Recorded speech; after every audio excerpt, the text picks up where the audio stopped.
Israel के जहाज हिंदुस्तान आए हुए हैं और दोनों ने मिलके जगाई पे और पाकिस्तान की एटमी तंसीबात पे हमला। ये बात क्योंकि जब पाक भारत तनाजा खड़ा हो गया और भारत ने पाकिस्तान के ऊपर हमला किया तो उसमें ज्यादातर इस्राइल के ड्रोन इस्तेमाल हुए। खबरें आ रही हैं कि जी वो एक तो 30,000 करोड़ रुपए का डिफेंस सिस्टम और फिर एक नया वो 10,000 करोड़ खर्च करके इंटेलिजेंस सर्वेलेंस जहाज जो है वो खरीदने जा रहा है। इजराइल हमला करेगा तो कल को टारगेट पाकिस्तान भी हो सकता है। फिर हाइपरसोनिक क्रूज मिसाइल है, उसका भी तजर्बा करने की तैयारी कर रहा है। वो 1500 किलोमीटर रेंज है, प्रोजेक्ट विष्णु इसका नाम है। खुदा न ख्वास्ता इसके बाद उसकी एडवेंचर, उसकी दूसरा निशाना पाकिस्तान हो सकता है। आप देखें ये रीसेंट कन्फ्लैग्रेशन जो हुई है, झड़प हुई है, जो जिसको एस्केलेशन लैडर करते हैं, मोदी ने एस्केलेशन लैडर ऊंचा किया ना। नेतन्याहू का एक स्टेटमेंट आया जिसके बाद से इस वक्त प्रॉब्लम्स बढ़ गई हैं। उन्होंने कहा कि पाकिस्तान के इजराइल के बाद जो नेक्स्ट टारगेट है that is Pakistan. The first is called Iran, the second is called Pakistan, because if these radical regimes have nuclear weapons, they will not obey the rules that have been obeyed in the last almost 7 decades. इस video clip के देखने के बाद में लोग परेशान हैं कि भाई जैसे ही वो निपटेंगे ईरान से, जो कि निपटना अब तय है, may be 1 month, may be 1 week, may be 3 months, Iran के जाते ही जो सबसे बड़ा अटैक आएगा इजराइल का वो है पाकिस्तान के ऊपर। इस वीडियो के अंदर जो वो बार बार कह रहे हैं कि मिलिटेंट इस्लामिक रिजीम का न्यूक्लियर हथियार होना या न्यूक्लियर हथियार इस्लामिक मिलिटेंट रिजीम के पास जाना, जहां पर भी होगा वो इजराइल के लिए खतरा है, उनको दोनों से खतरा रहेगा। Iran being the immediate biggest threat, they will take it out, and the next being Pakistan. By the way, Pakistan में ये वीडियो भी बहुत वायरल हो रही है जहां पर उनके डिफेंस मिनिस्टर पार्लियामेंट में खड़े होकर कह रहे हैं जैसे ही वो निपटेंगे वो हमारी तरफ अटैक करेंगे। आपने ऑपरेशन सिंदूर में देखा किस तरीके से इजराइल ने भारत की मदद की। भारत और इजराइल दोनों दोस्त हैं, जैसे वो कुछ होगा तो भारत की मदद के लिए भी दौड़ेंगे। इस तरीके से एक खौफ का माहौल है। So the next threat after Iran for Israel is Pakistan, and Israel बहुत smart है, their intelligence networks are much ahead than the CIA. So choosing between Israel and Pakistan, US किसे चूज करेगा? वो जो स्ट्रॉन्ग लॉबी बैठी हुई है, जो ट्रिलियनर लॉबी है, उनकी चूज करेंगे या फिर पाकिस्तान की चूज करेंगे जो किसी वक्त बिचने को तैयार है। वैसे भी वो कभी चाइना से वेपन्स लेते हैं, कभी रशिया की तरफ जाने की कोशिश करते हैं, रशिया मुंह नहीं लगाता है, वो अलग बात है। अभी हमने देखा कैसे उन्होंने दोनों कंट्रीज के साथ लिया था। F-16 came on the condition that it will not be used against Bharat, but हुआ क्या एंड ऑफ द डे?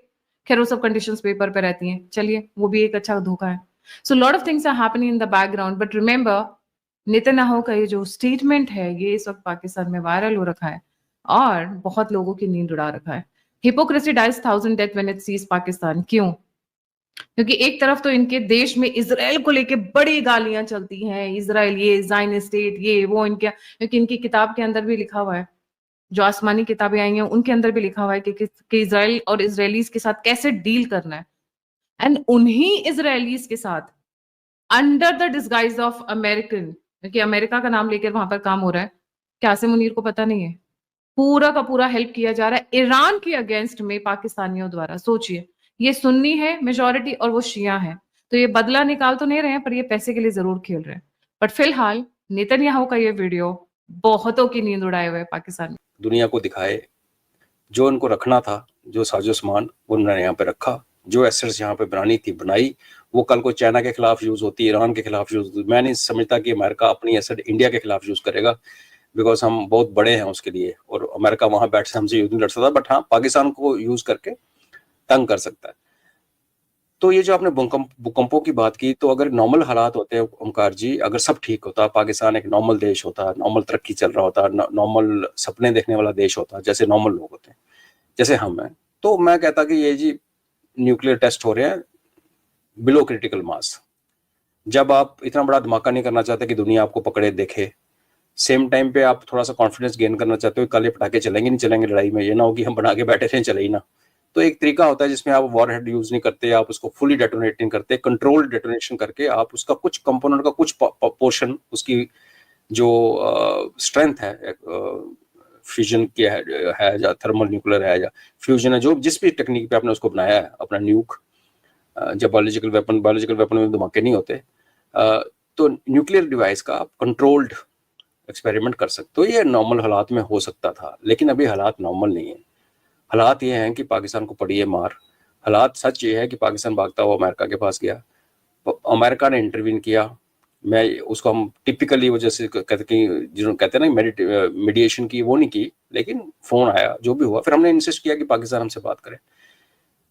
जब अमेरिका ने हमें रिक्वेस्ट की होगी ओंकार जी, तो शायद कोई 15-20 साल बाद कोई किताब लिखे कि क्या बात हुई, क्योंकि अभी तो समझ हमें बाहर वो लीक होगी नहीं, वो बड़ी किसी बात है।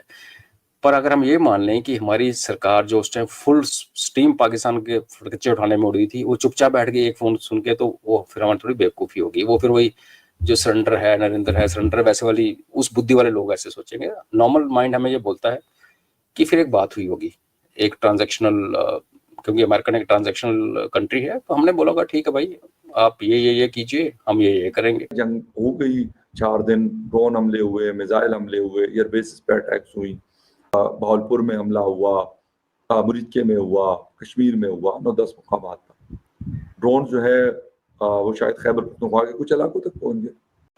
आज से कुछ वर्षों पहले इजराइल के प्राइम मिनिस्टर बेंजामिन नेतन्याहू ने एक इंटरव्यू के दौरान बोला था कि जब वो ईरान के न्यूक्लियर प्रोग्राम को निस्तनाबूद कर देंगे, उसके बाद अगला नंबर जो होगा वो पाकिस्तान का होगा, क्योंकि पाकिस्तान एक ऐसी कंट्री है जो बहुत ही ज़्यादा रेडिकल है और इतनी अनस्टेबल कंट्री के पास न्यूक्लियर वेपन होना वर्ल्ड पीस के लिए एक खतरा है। तो इजराइल ईरान के बाद पाकिस्तान को ही टारगेट करेगा, और जिस तरह से इजराइल ने हाल ही में ईरान के ऊपर एक हमला किया है और उसके जो न्यूक्लियर प्रोग्राम को पूरी तरह से नेस्तनाबूद करने की कार्रवाई स्टार्ट करी है, उसके बाद से ही पाकिस्तान के अंदर पैनिक मचा हुआ है, क्योंकि पाकिस्तान को लग रहा है कि एक बार ईरान का काम तमाम हुआ उसके बाद पाकिस्तान का ही नंबर आएगा। और पाकिस्तान के अंदर ये भी चर्चा हो रही है कि भारत और इजराइल मिलकर काम कर रहे हैं, तो अगर भारत इजराइल को पुश करेगा तो उनका अगला नंबर पक्का आ जाएगा, और ऐसी सिचुएशन में फिर उन्हें कोई भी नहीं बचा सकता, क्योंकि